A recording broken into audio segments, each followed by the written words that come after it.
Hey there, welcome back to my channel. So today I'm going to talk about SDKMAN, which is a software development kit manager. This tool is actually used in Linux systems to handle multiple SDK. For example, if you have projects that require Java 8 and then another project requires Java 25 or Java 21, then you may need to switch the JDK to use from the command prompt. But if you are using IntelliJ, then this problem is already solved, right? Because for example, in IntelliJ, you can go to the project setting and select the SDK version for the specific project. So if you have multiple projects, you can set it for each of the projects. So my question is, do we actually need this SDK, this tool, SDKMAN, or just IntelliJ already solved it? For that,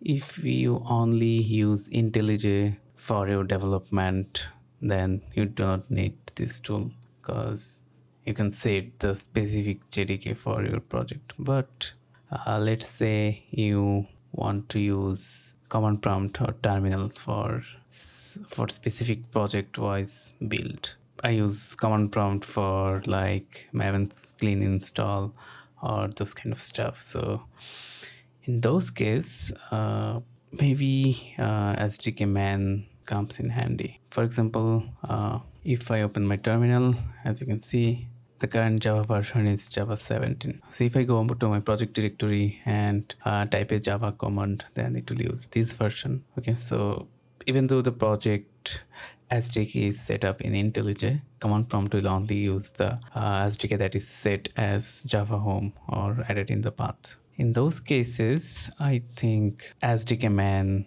might solve the problem of the hassle of switching JDK. Like you may need to set the Java home variable to the new SDK or update the environment variable. But if you use this tool, this SDKMAN, you can just simply use a command like SDK use Java 21, or if you want to switch to Java 8, just entering SDK use Java 8 and it will switch to Java 8 for the command prompt. Okay, so the simple answer is if your entire workflow is inside IntelliJ, like running project, debugging, and all those things, then honestly you don't need SDK manager.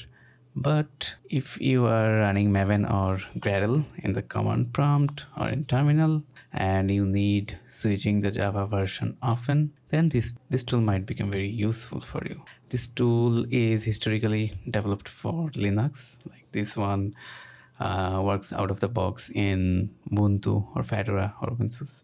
But for Windows, you may need to install WSL or Git Bash to make it work. But it can eventually work and become very helpful on Windows as well. So if you have learned something out of this video, feel free to hit the like button and don't hesitate to subscribe to my channel if you want more similar content. And I would love to hear your comment on this tool.